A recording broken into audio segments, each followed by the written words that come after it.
السلام عليكم ورحمة الله وبركاته.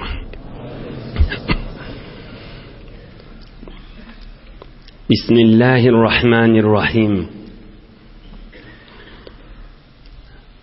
الحمد لله كما ينبغي لجلال وجهه وعظيم سلطانه. الحمد لله عدد خلقه ورضا نفسه وزنة عرشه ومداد كلماته. اللهم صل وسلم وبارك على عبدك ونورك إمام المتقين سيد المرسلين سندنا شفيعنا مولانا محمد النبي الأمي الأمين وعلى آله وأصحابه وأنصاره وأتباعه أجمعين. لا أسألكم عليه أجرا إن أجري إلا على رب العالمين. اللهم وفقني لبيان ما يحتاج الحاضرون إليه وما يصلح أهوالهم. إلهي أنت مقصودنا ورضاك مطلوبنا، فأعطنا كلنا محبتك ومعرفتك. بيك الله تبارك وتعالى هم أنذن طاعات وإبادات لنذي صالح أمل لنذي خداي تشين الله راضي تشلغدي داشتان يقينا آق مبارك يغنغ hak Resulullah'ın yaşayışı deyip de dünyamız ahiretimiz abatlığa sebep olur deyip mübarek celise şirket etmeyiniz, öz hakkınızda içeriğinizin hakkında ve beyleki Müslüman doğulluğunuzun hakkında ediyen hayır dualarınız bilen pek Allah kabul edip de dininiz, dünyanız, ahiretiniz abat bolsun inşallah. Huday Teala yaşayışınızı bereket, mehabbet, nuri imanının dolu etsin inşallah. Vatanımızda emniyet berqarar olup mescid medreselerimiz nığmat bolçuluktan Huday Teala mescid medreselerimiz yürüyüp durmaktan ve nığmat bolçuluktan Huday Teala ayırmasın inşallah. 61. mübarek Resulullah'ın yaşayışında ahirki bolan vakıa. Tamam tarih kitaplarda 61. yaşında bolan vakıanı şigice hizmetine de yetirilecek gurrunu aydıptırlar. Ol bir kıysaca gurrun yönü başından ayak aydıp çıksan hamana şeyle oluptur diysek şayet bir dakika olsun bu gurrun. Yönü çün mın içinde bir sefer, mın içinde sefer musafirata gitmek gurrun da bağ olansan inşallah Huday kokludığının bir iyice aydılacak gurrun hem evinin hem iyidinden elbette şuurunu da değişli bir derman gurrunlardan bir mufid alımlardan din alımından hem memede gerek alımdan inşallah hizmetine de yetirer. قال الإمام أحمد رضي الله عنه ما السياحة من الإسلام في شيء ولا من فعل النبيين ولا الصالحين عليهم الصلاة والسلام. Deslat bir neçe musafirata gitmek, bir yurttan bir yurda gidecek bolsan şoň bir 6-7 sany edebini ýatdaş etdik. Kadrını bilin bu aydılacak görünlüğün. Musafirata gitmen edebi. Oğlun şok bilen ya bir neçe hanıvada oğlu dosyar bilen. Hulasa sefere gidecek bolsan bir gerek alımlardan yığnağılca hizmetine de yetireyin inşallah. İmam Ahmed aydıptır. Dinin sütünü bir adamla 4 mezhep başın biri de İmam Ahmed ibn Hanbal. Bir adam yönü men gezmeni gidecek deyse, yönü fakat gezecek. näme diýip gitýän? Ýok palan adam ýok, ýöne gezjek diýse, şu iş şeriatda ýok zat diýipdir. Ýöne men gezmäne gitjek, näme diýip gitjek gezmäne? Ýok, hiç delilim ýok, ýöne gezjek. Şizire gezmek peygamberliň de işinde ýok, Imam Azamlyň ýanaklarynda işinde ýok. Şi gowa adamlaryň eden işleriniň içinde ýok zatçy. Yani näme? Bu kadar geziliye. Gezecek bolsaň, musulmançylykda, dinimizde bulun ýagdaýy etjek bolsaň, hiwolmany sen ogluň şoň ýa dostlaň menen gezmäne gitjekdämi? Hop şäherliň içinde ýa owalarda günmüň hayatla daraşyk bolup barýa, bir howamyz açylsyn, bir narahatçylyklarymyz ýadymyzdan çyksyn. Şon seferiň ulukon peýdaty adamyň narahatçylygy ýadyndan çykmak. Şide niyetinde bolsa bir gowy görüň we dogry görüň da. Tefarruju hammin we iktisabu ma'isha we ilmun we adabun we suhbatu majid. Seferiň peýdalaryndan näme zat? Ay bir ýüregim bir açylsyn diýiksen, ýüregim giňisin. Ya bir baran yerimde bir aňry berdat alu beru satarn mamily derin bir gowdat. Ya da Türkmen aýdýa köp ýaşan bilmer, köp gezen biler diýe. Men oglaň şoğum menen gezmäne gitjek, goý her ýurtlaryň edeplerini, ferhenklerini görsün. Bijiride adamlar baro, bijiride ferhenkler baro diýip fikri giýiň bolsun, nazary giýiň bolsun. Şondan çürüýüm gitseň bide bir gowdat. Ya meselen bir ýurtlara gezmäne gides, o taýlarda ulamalar vardyr, teberrik adamlar vardyr. Salamlaşsak da berman. Qadim bir adamlar bolýanmış, 1000 kilometr piyade gitýänmiş tikle, fakat bir ewliya Allah'ın dostu bilen fakat salamlaşyp ýene ýydyna gaýtjaklar. Assalamu aleykum ve rahmetullah ve aleykumussalam. Saman gelin yerden palan yurtdan. Bolýa dogada bolyp çykyp gaýtýanmış tikle. Maksadymyza ýetdik diýänmiş tikle. Bulan hemmesi din gurrun, gow gurrunlardan. Hamany bir adam öz ýurdumyzda ya harjy gaşyn gitjek. Dostu da aýtsa näme diýip barýan? Ýok, ýöne gezmäge barýan. Bir narahatyň açylsynmy? Ýok. Bir ilmim artsam, ýok, ýöne gezjek da. Şeýtdirmek diniň içinde ýok zatda. Bir niyet, bir garaz, bir ulkan gowurun. Yani musulmançylykda bir iş etjek bolsaň, ilwiniň äpper kitjek bolsaň, bir maksat bilen gitmeli, bir mana bilen gitmeli, bir garaz bilen gitmeli, bir niyet bilen gitmeli. Ýöne aýlanıp görmeliler diýipdir da. Inni niyetiňde ýankyzatlaň haýsy bir bolsa gowy, ýüregim açylsyn diýsen gowy zat, ilmim artsyn, ferhengim, diýdim, nazarim giňim bolsun. Aham gowy adamlara sataşaryn. Bulan hemmesi gowy delillerden. Biz seferin deslaqı edevnäme niyetin bellisin etmeli. İkincisi yustahabbu talabu dua min ehli'l hayr. İnne raculan qala ya Resulallah inni uridu an usafir fa awsini. Qala sallallahu aleyhi ve sellem aleyke bi taqwallahi azza ve celle ve tekbir ala kulli şeref. فلما أن ولى الرجل قال صلى الله عليه وسلم اللهم اطوي له الأرض وهون عليه السفر. Ravahu Tirmizi. Sefere uzak yere kärrek güllük gitjek bolsaň, bir gowa adamdan hayır doga alyp gitmek de gowdat.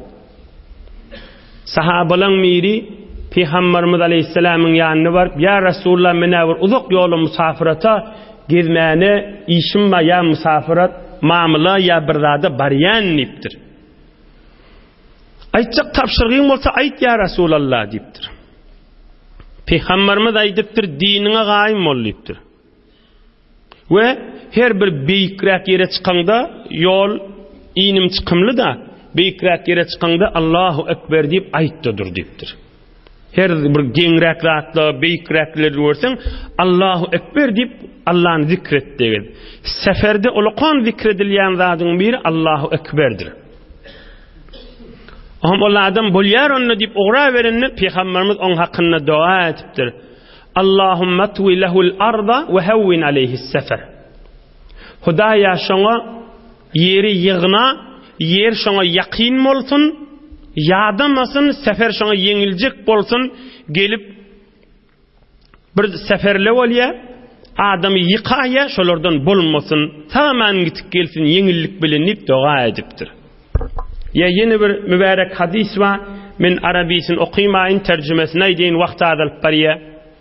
Ya Resulallah men sefere varyan bana bir qowzat aýtsaň diýipdir. Oňam Peygamberimiz aýdypdyr, qowzat Allah'ın ýada salyp gidip gelmäňdir diýipdir.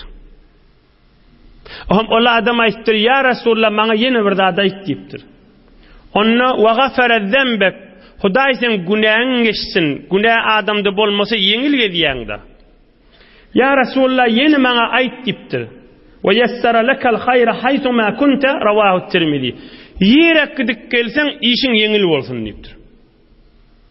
Ine bu ýerinden ulamalar aýdýa, uzak sefere gitjek bolsaň, bir gowa adamdan hayır doga alyp gitmekde sünnetiň eteginde bazatlardan. 7 edip hyzmatyňyza aýdylyjak, 2 aýdyrly seferiň edeplerinden. Üçüncüsi, öýden inni hayır doga alypsyň, hayır dogaň ya özüň edipsiň, dogaň arnaşyna aýdypsyň, men uzaklygyň barýan 1 hefte, 2 hefte, 1 ay, 2 ay. Inni oğrajak da öýden çykanda aňsatjak dogasy bar. Bismillah, tawakkaltu alallah, ve la hawla ve la kuvvete illa billah, rawahu Abu Dawud. Aňsatjak Bismillah, tawakkaltu alallah, ve la hawla ve la kuvvete illa billah. Resulullah janyň derman sünnetdir. Allah'ın adı bilen Hudaýa tewekkül etdik. Hiç halim kuwatym ýokdur, Hudaý kömek bermese diýdi. Çalasymrak geçeýli, wesilesine minenne, minelgesine minenne, inni ograjakdanna Bismillah diýip seferde elhamdülillah 3 gaýtar, Allahu ekber 3 gaýtar.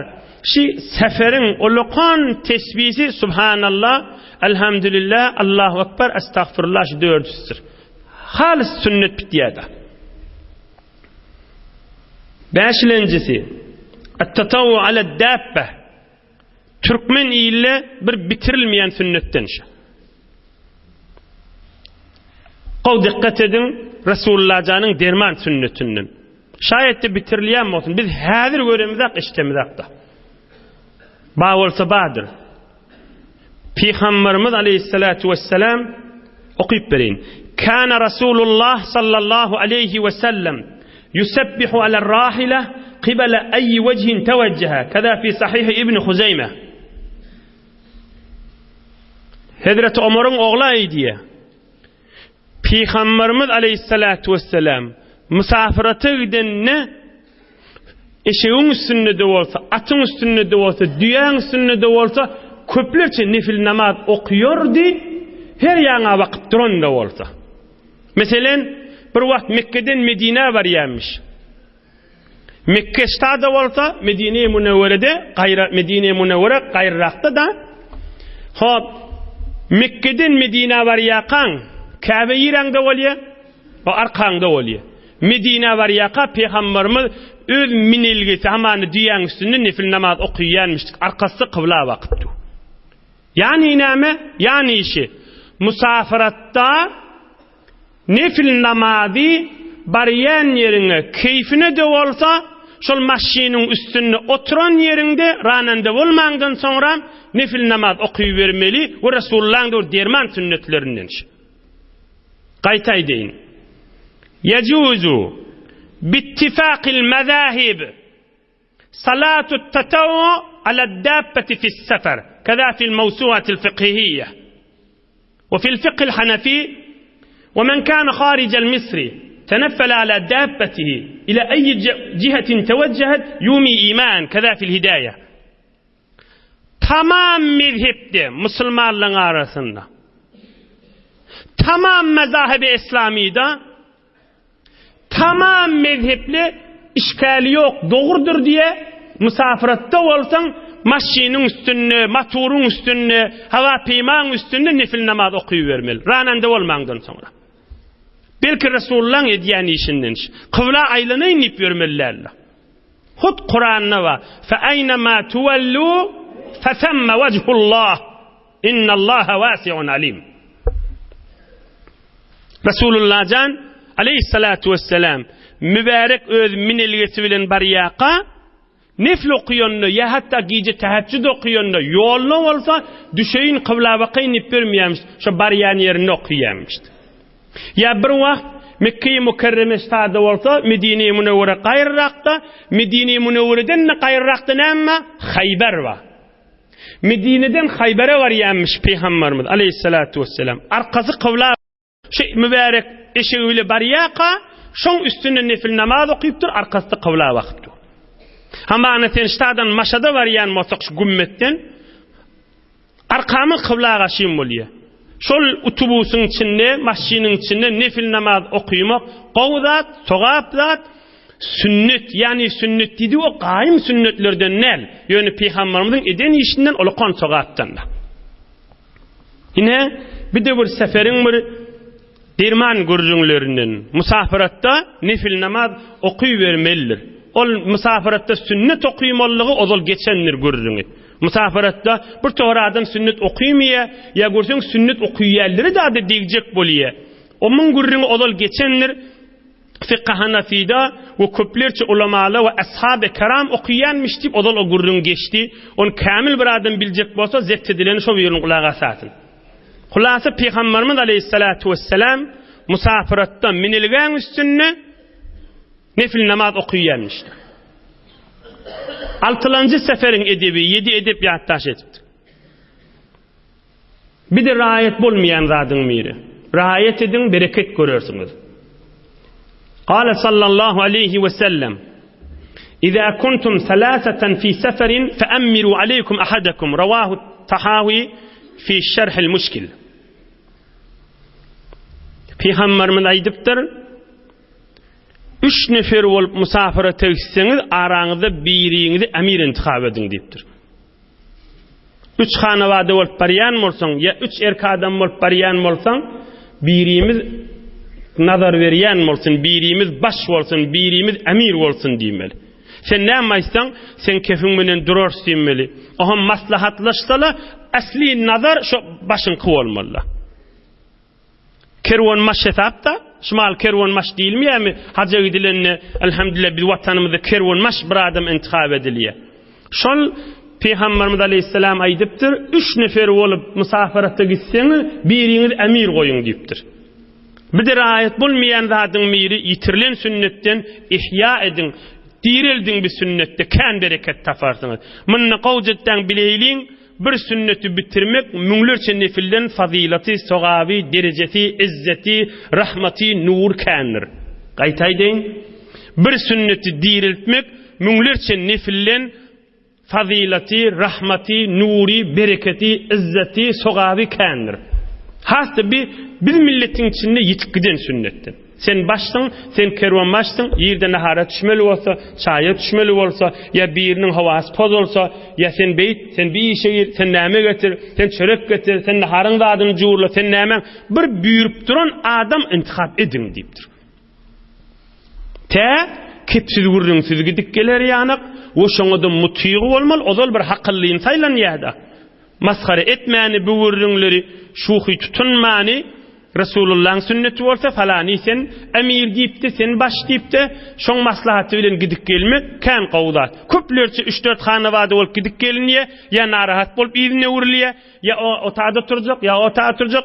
3-4 hanawada bolup gitipdirler, baham gelmeliler. Bir ertiwen öýüne ýetişýär, bir ikindin ýetişýär, bir akşam ýetişýär, bir erti ýetişýär. Na bir ýerde agdaly bolupdyr, her kim öz başyna qowwa bolupdyr. Ýok ujrak däl. Peygamberimiziň sünnetinden bir nefer emir bellemekdir. Inna ahirki edebi. Ahirki edebi dermanla Resulullah can. Aydılmatık gurrun yok dinimizde. Inna derman Resulullah canın ödi ve gurrun ve aydan kepleri ve yağdayları. Es-sefer qit'atun minel azab. يمنع أحدكم طعامه وشرابه ونومه فإذا قضى نهمته فليعجل إلى أهله رواه البخاري ومسلم. Ey ummatum deyipdir. Musafiratçılığın özüne öräbir ağır yüklüğü vardır. Adam uykusy aýtýan jere bolmar, çay suw aýtýan jere bolmar, nahar aýtýan jere bolmaz. İşiňiz bitenne, maksadyňyz bitenne basymrak öýüňizi öwürleň deyipdir. Yalandan gezmäň deyipdir. Musafirata gidenizde ukyňyz kemeler, eýni Peygamber janyň mübarek doduklarının arasından çıkıp aydan derman kepişi. Okuýuňyz aýtýan jüräňiz bolmar, çaý suwuňyz aýtýan jüräňiz bolmar. Asl maksadyňyz bitdi dämi? Indi öýe gaýtmaň pikirini boluň, basymrak öwürliň diýipdir. Fel yuajjil. Salasymrak inni öwürlmäň barnamasyna boluň diýipdir. Inhe bir derman seferin gurrunlerinden geleyliğin hak Resulullah aleyhissalatu vesselam'ın derman gurrunine. O da näme gurrun? 61-nji ýaşda Qurban ayı ýakynlap gelýärka hac edeti gelipdir. Medineden Mekke'ye Mukarremäge hac pardy bitireti gelipdir. Şu mahalletçilik Peygamberimiz pardy hacı bitirdimi? Bitirenak. 61-nji ýaşynda haja gitmäne heves etipdir. 61-nji ýaşynda haja gitmäne heves etipdir. 450-500 kilometr Medine-i Münewwereden Mekke'ye Mukarremäge gaşyn ihram maglap ogurmaly. Hacı ihram, hacı niyet edip ogurmaly. Emma Peygamberimiz heves edipdir, ýok dipdir. Bir mübarek kep aýdypdyr. İnnehu yahdurul beyte uratun müşrikuna. Fela uhibbu an ahujja hatta la yakuna zalik. Araplan bir qadim kafirlikten qalan bir barnamasy varmış, bir ýollary varmış. Mekke'de hac edenlerine qadim kafirler bir özlerinin barnamalary ýollary varmış da giýje garanky düşenne yalanga jaýlanýanmış tipli Ka'baň daşyndan. Hamany arasda bolbaýlan tuýsydigi. Bir hurafat, bir puç wurrun. Peygamberimiz aýdypdyr, şu zat men narahat edýär. Men bil özüm gitjek däl, inni kili gitjek diýipdir. Bil näme? Bil sahabalamy berjek diýipdir. Awwelin İslamda hac bolýan Peygamberimiz 61-nji ýaşynda. Öýdi gitmeýär, sahabalaryny berýär. Öýdi gitmäni sahabalaryny berýär. Emma ýanky wurrun. Sahabalaryň içinde kimi baş etip bermeli? Bir nefer şolaň emiri bolsun. Näme diýip? Muňa makam adam gerek. Muňa bir adam gerek, Mekke'ni tanıyan adam bolsun. Mekke'yi Mukarremäň derelerini tanıyan adam bolsun. Baş bolup ulu milleti süýremeli, hac etmeli. İslamda awwelin hac taşy. Bir adam bolsun, mutmain bolsun. Anamly bolsun. Märeke ulu millet şoň agdyny, oşoň edýän işlerini gözlejekler-de awwelin hac daby şonu määrekeden darıkmasın. Määrekeden basılma. Ve adamlara şu hacda hutba, adamlara nasihat, suhanran olsun. Dilevar adam olsun. Mekkan devrüğünü tanıyan adam olsun. Resulullah'ın yerine oturup hacılarını bitirecek adam olsun. Resulullah aleyhissalatu vesselam ona kimi intikab ediyor? İlk adamların içinde, ulukon adamların içinde en awwelin Müslüman bolan sahaba. Oğlullukta Mekke'de yol düşüp bekale Resulullah'ın yoldaşı olan sahaba. Jawallıkta da Resulullah bilen bile giden sahaba. Peygamberlik berilmeke bile yoldaş bolan sahaba. Peygamberlik berilini de bile giden sahaba. Peygamberlikten sonra Mekke'den Medine bilecek aydan sahaba. Medine dedim mıdan bile gidiyen sahaba. Ömrünü hatta İslam gelmeke ağzına arak dağıtmadık sahaba. Batır sahaba. Resulullah'dan 2 yaş kiçi sahaba. Resulullah'ın dili bilen bil ki asmalılarda Allah ona Sıddık lakabını koyun sahaba. Resulullah'ın dili bilen bil ki asmalılarda ona Sıddık lakab koyulun sahaba. Şıla adamın imanını bir gaptalla koysan terezide ve tamam yerin yüzünün adamlarının imanını bir gaptalla koysan şıla adamın ağır gelir dilin sahaba. Ol inimiz Hidreti Aişe-i Sıddık'ın dədesi olan Seyyiduna Halifeti Resulullah Seyyiduna Ebu Bekir Sıddık radıyallahu anh'tır. Sen emir olup ulu milleti hacda süyrersin deyiptir. Seyyiduna Ebu Bekir Siddiq radıyallahu anh ulu milleti hacda idin aylarsın deyiptir. Tamam yankı seferlen edibini öğretiptir Resulullah aleyhissalatu vesselam. Hayır dua edip kan sahabalar bilen Mekke-i Mükerreme'ye gaşin hac etmeni öğretiptir. Hem tertiplerini Arafat'ta, Mina'da, Daşatma'da, Muzdelife'de ve Kabe'nin daşından aylanmalı yağdaylarda ve haçan sat sıyrılmalı hem yağdayları yerine getirip Resulullah'dan öğretip Ebu Bekir Siddiq radıyallahu anh'ı iyi veriptir. فأرسله صلى الله عليه وسلم أميرا على الحج سنة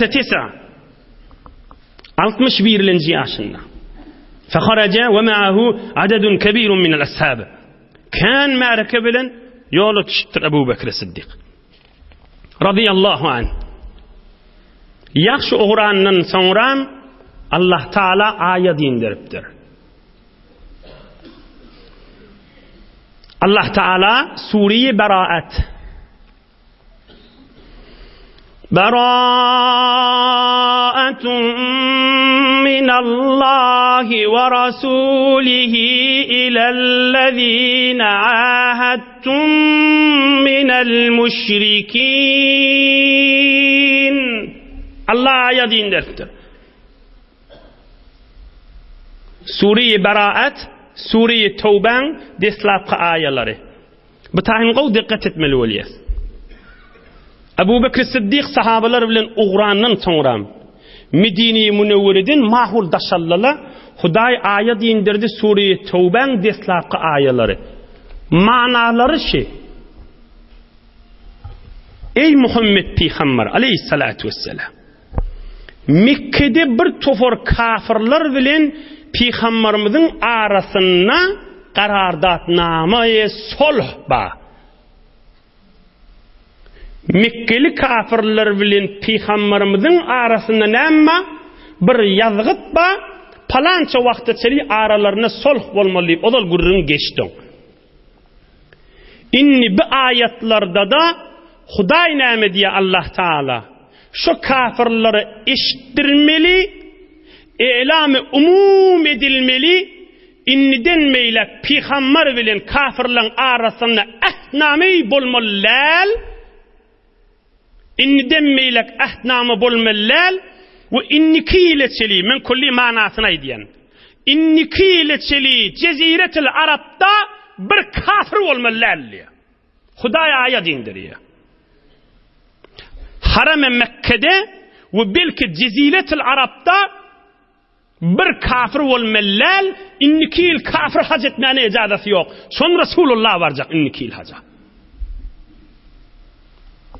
İnnikil hiç kafir hac etmene icazeti yok. Ya iman halis Müslüman olmalı, yok da hac etmene icazeti yok. فَلَا يَقْرَبُ الْمَسْجِدَ الْحَرَامَ بَعْدَ عَامِهِمْ هَذَا. Şiillenmeyle kafirin icazeti yok Mekke varmana. İnni bir kervanı uğradı. Mınna varıp hacda elam etmeli. Mına kimi vermeli? Mına da Arapların bir bernamesi var. Arapların bir kanunu var. Bir ahdname yürüyecek bolsa ya şu baş özü olmalı Resulullah ya yakin doğunun oğlu olmalı. Men iyi veren adam şu dip bolmayar. Yoksa o kep tutulmuyor. Ya şu başın özü olmalı, ya şu oğlu ya doğunun oğlu olmalı. Bu ayet inni Hazreti Ebu Bekir Siddiq daşallı Resulullah aleyhissalatu vesselam öz tarafından bir neferi iyi vermekçi oluyor. Bir adam iyi vermeli, Medine bilen Mekke'nin arasını bilyen adam olsun. Barıp Ebu Bekir Siddiq'in izinden yet, şolu bilen bile git diymella. Ohan bir haberi sen özün verdiğimel ha Resulullah aleyhissalatu vesselam. Bir haberi Ebu Bekir Siddiq'a ait, o da aitsın değil ha. Bir adam iyi vermeli Resulullah ya özü gitmeli ya bir adam iyi vermeli. Kim olmalı? Bir adam olmalı Resulullah'ın yakin qarınnaşı olmalı. Avval kış yertişi. Mekke'nin yollarını, derilerini tanıyan adam olmalı. Märkeden basılmayacak bolmaly. Qiyğırandan sesi yuqumlu bolmaly. Sesinin kudreti bar bolmaly. Hanceresi o kudreti bedenisi bar adam bolmaly. Barıptı märkan arasında yankı okulun ayetleri okuyup bermeli. Hiç kim Resulullah bilen indi melek ahdi yoktur deyip. Bir adam bolmaly, märkeden basılmayan bolmaly. Resulullah'ın tarafından okuyup verecek adam bolmaly. O vardı Resulullah aleyhissalatu vesselam kimi intikab ediye? O vardı Resulullah aleyhissalatu vesselam öz kucağına ulolan sahaba. Öz kucağına oğlu yanak bolup ulolan sahaba. Derelerde fakat Resulullah ikiciği cemaat bilen näçe namaz okuyan sahaba. Mekke'nin derelerini odol, qabatta Resulullah bilen bile namaz okuyan sahaba. Sen minnenirsin ve minni sennennirin dilin sahaba. Resulullah'ın isli süyür guli İmam Hasancan ve İmam Hüseyincan'ın dədesi olan sahaba. Qazilikta ummatın içinde tek olan sahaba. Ilım şehri olan sahaba. Mekke'den Medine'ye ozul ayakları bilen yürüyüp mübarek ayakları çişen sahaba. Ol Hazreti Seyyidetuna Fatimetu Zehra selamullahi aleyhan adamsı olan Seyyiduna Emirul Müminin Ali Murtaza radıyallahu anh sahabadır. Ey Ali men taraftan gidersin deyiptir. Bararsın Ebu Bekir Sıddık'ın izinden yetersin deyiptir. Şu kervan gidersin deyiptir. Ebu Bekir Sıddık öz işini bitirer ve üç melekler de senin öz vazifeni bitirersin deyiptir. Ohum nämetipdir Resulullah aleyhissalatu vesselam hemme sahabalarının tanıyan bir diyesi varmıştık Resulullah. Men diyemi minip gidersin deyiptir. Hemme bilsin deyiptir. Men taraftan baryanını deyiptir. Belli bir diyesi varmış şuna minip uğrarsın deyiptir. Hazreti Ali'ni iyi veriptir. Ebu Bekir Sıddık radıyallahu anh'ın iyilinden yetiptir. Kervanna o baryan aham Hazreti Ebu Bekir Sıddık aydıptır. Aya bir aytsak gurrun ma olup menden çürüyüm gelyen mi deyiptir. Onu yok deyiptir. Suriye beraat inni, tövbe inni. Men hacıda elam etmeli yağdaylanma deyiptir. Sen öz işin menen, menni öz işlemi yerine yetirecek Resulullah'ın buyurun. Beter qav deyiptir. Sen yanından näçe kömekçi bererin deyiptir, vazifen yerine yetirersin deyiptir. Onu bilece uğrap, Hazreti Ebu Bekir Sıddık milletin hacısının bernamasını yerine yetirip, ve Hazreti Ali Murtaza da her üç melekle Ebu Bekir Sıddık hutba okuyup hacı vazifelerini aydandan sonra Hazreti Ali de turup yankı ayetleri Suriye beraatın ayetlerini okuyup ve 4 zat bilen gıygırıyanmıştık. Hizmetini de yetireyin 4 zade. Yine Hazreti Ali 4 zade gıygırıyanmış. La yatufu bil beyti uryan men kana beynehu ve beyne Rasulillah sallallahu aleyhi ve sellem ahdun fe ahduhu ila muddetih. La yahudcu ba'del ami müşrik. La yedhulul cennete illa mu'min. Her üç meleklerde Suriye beraat okuyup 4 zat bilen gıygırıyanmış. İnden melek yalanaç Kabe'nin taşından aylanmana icazı yok. İnden melek kafir innikil hacca gelip başarmayar. Ve her kim Resulullah bilen odul ahd bağ olsa şu ahd bir müddete çelidir. Şu müddetten sonra ahdi kalmayar. Yani açıklığa baysak 2 tane taife bilen ahdi var. Onu da yine 9 ay kalıptır. Şu 9 aydan sonra Resulullah bilen sizin aranızda ahd yok dedi. Ve ahirki gıygıryan da attanama cennete Türkmen uçma diye. Cennete uçma fakat Müslüman girecektir. Yine şu 4 zatı gıygıryanmış. Ohum hacı vakti, hacın bernamalar tamam olanla basımcık bililikte Resulullah'ın aydan rahatta vazife tamam oldu. Öwrülmen bernamasına düşüp ulu kervan olup yine Medine-i Münevveraga şin öwrülük qaydıptırlar. Bir 5 daqiqa hazır vaktimiz var. Yankı 4 zatın birini bir açıklayayım. Yine bir 61. yaşında ahirki bolun vakıya. Resulullah aleyhissalatu vesselam inni namolli namaz arassalanni dinin sütünü. Zekat arassalanını, araza arassalanını hacı da arassaladı. 62. yaşında 2 yıl inşallah hacca gidecek. Allah nasip etse bir gün onunla bir mübarek celesi de gurrun edersin inşallah. Ama Hazreti Ali'nin kıygıran zatları. Yalanaç Kabe'nin taşından aylanmalılar. 2 yıl kafir gelmeliler. Kafir Mekke girmelilerdi. Resulullah bilen her kimin ahdi vadesi yazış poduşba olsa vaqt tamam olandan tam dige ahdi qalmayar. Temdidi yoğun. Uzaklaştırılmaya ondan meylek. Ve cennet fakat Müslüman girecektir. Fakat imanlı adam girecektir. Sünnin geçamal gurrun şey. Türkmen kadim Bukharan edeplerinden, kadim köne ahun hadilimi mektep okuduğunu öğreten edeplerindendir. Müslüman misen ne namı diymeli? İnşallah Müslümandırın diymeliler. Elhamdülillah Müslümanım. Makam aytmalı. Hatta mezhep başımız İmam Ebu Hanife ediptir. Ana müminun inşallah diyme deyiptir. O da kan geçenler şuurun. Her heftaysan da erzesi var. İnşallah Müslümanların bir kefayetme deyiptir. Ana müminun katan nivayet deyiptir. Makam Müslümanların nivayet deyiptir. On kaptanı inşallah'ın koşma deyiptir. Ana müminun katan. Ana müminun elbette Müslümanların. İman gördüğünü. Müslümançılık gördüğünü. Oyun tutulmalı gördüğün değildir. Sen ve men özüm ve her kim özü bilen Allah'ın arasındaki bolyan irtibatın gördüğünü. İman gördüğünü. Bir vakt Peygamberimiz Aleyhissalatu vesselam'ın yanına bir adam geliptir.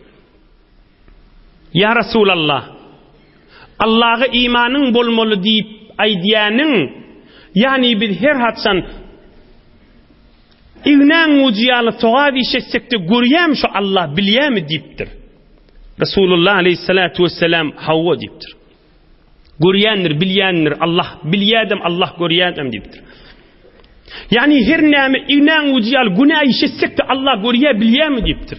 Resulullah Aleyhissalatu vesselam elbette görüyedem, biliyedem deyiptir. Ola adam ayttir, vasav ata şey deyip gidiptir.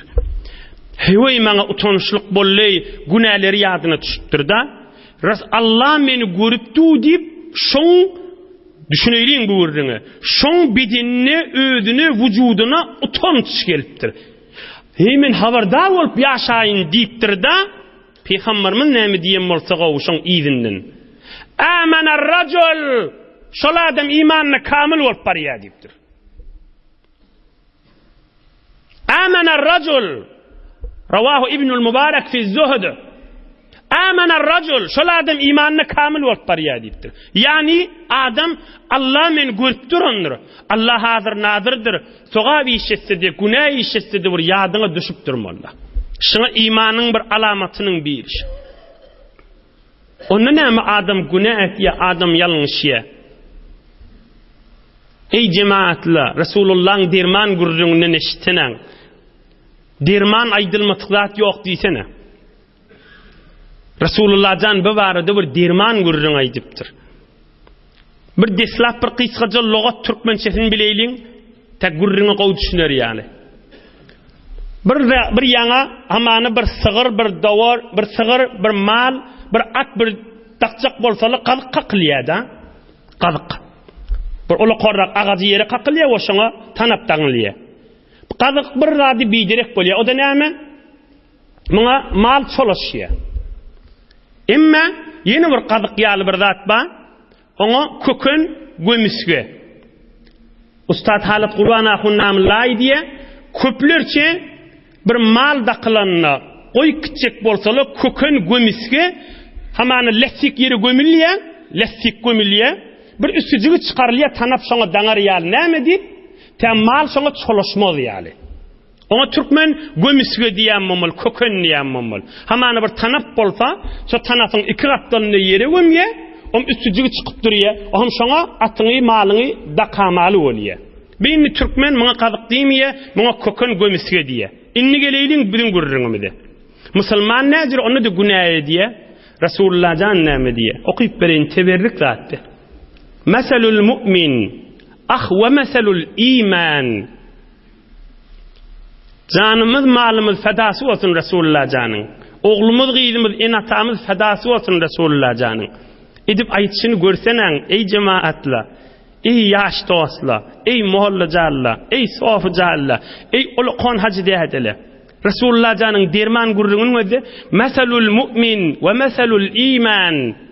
Müslümanın meseline değiniptir. Kursoğundaki imanın meseline değiniptir. Kemeselil feras fi ahiyetihi yeculu sümme yerci' ila ahiyetihi ve innel mu'min yeshu sümme yerci' ila'l iman. Keza fil mişkat. Müslümanın meseline değiniptir. Kursoğundaki imanın meseline değiniptir. Eyni bir gömüsge bir köken yankı lessik yanıqlarda daqılan at yağlıdır deyiptir. Bir at daqıqlı da uzun tanafa daqıqlı, bağa daqıqlı. Oğun bir at anrik diye otlap duda, berik diye, yakine geliye, taşık diye, yene geliye, emme aylav dolu her yana gider, qadıqtan gömüskesinden daşalıp bilmer, yeni son yanına gelip oturur deyiptir. Müslüman eynuhu kursoğunnak iman şu kakılan qadık yali, kakılan gömüske yalır deyiptir. İmanla daşalar bir günah eder deyiptir. Yeni beyderşedir imanın yanına gelip gözünden yaş akıp durandır, ya narahat bolup durandır daşalanına deyiptir. Bir daşa gidacak yalır, yine imanına gelir deyiptir. Bir daşalacak yalır, yine imanına gelir. Bir bağlara ütüye, ya işine ütüye, ya dersine ütüye, ya bir şuluk yerlere ütüye, ya nefsine allanıya, ya malına allanıya, ya şehvetine allanıya, bir gidacak yalır deyiptir. Ama iman gömüskesi onu göveriyen naldır deyiptir. İman tanafı kaim duranlar deyiptir. Hemen erti namaz ve öğle namazın arasında yanlış ettir, günah ettir da. Öğle namaz vaktini dehret kılıyor, günahların şonmenen döküp duranlar deyiptir. Ya akşam yatacak bolanla Hudaýyň huzuruna öz utanıp derlep, Hudaýa men bağışla men yanlışdırın deyip duranların deyiptir. Eynuhu bir qadıga gömüske bağlı dangıglı at yali taşa gidacak yali diyene gidip görmür deyiptir. Resulullah canın ay derman gurrun diysene. Biz adam yalın şia Müslüman yönü imandan yeni saklayandır. Aylanya dönünya yeni geliyor. Gidecek yeri yok. Göverin akdağın tanıbı. İne Resulullah canın iman marada aydan gurrunu bollu bide. Hudaý Taala yaşayışınız bereketten dolu etsin. Dünya ve ahiretiniz abat bolsun. Tamam bereketliğin merkezi olan Resulullah'ın dirman yaşayışı nesip etiptir. Hudaý Taala Resulullah'ın mehabbeti ve ışkı ve şefaati ve civarına yanına olmak cennette hemen nesip etsin inşallah. Daş yerlerden canı bilen gelecekli gelip bilmeyenler var. Allah Taala onlara da hayır maksadına yetirip şidderece bereketi onlara da nesip etsin inşallah. Bir alham üç kul huvallahu okuyayın. Ötüllün ruhunuza bahşa der. İyilunimize dua eder. İşlep verilere dua eder. Vatanımıza dua eder. Müslümanlara da dua eder. Okuyuverin. Selamun alel murselin velhamdülillahi rabbil alemin. Pira ilahi amin. Bir neçe hatmi Kur'an-ı Kerimleri var. Maridimiz var deyiptirler. Kumada yatan var deyiptirler. Hemmelerine dua ediyor pira ilahi amin. Hudaýa iman yürüyorsun. Ahire yürüyorsun. Bereket, mehabbet yürüyorsun can Hudaý. Hudaý yeňil etsin marid doğullar. Amin can Hudaý. Oğlun şoğun koyup taş yerlerde işlep berelle ve olca bereket bilen öwürlük gelsin inşallah. İçerileri edip bilen dua edip oturandan olsun. Amin can Hudaý. Amin can Hudaý. Emniyet yürüyorsun. İman yürüyorsun. Mescid medreselimi yürüyorsun. Berahmetke ya erhamer rah. Barakallah hemmende. Yoldaşınızın elinden tutavurun.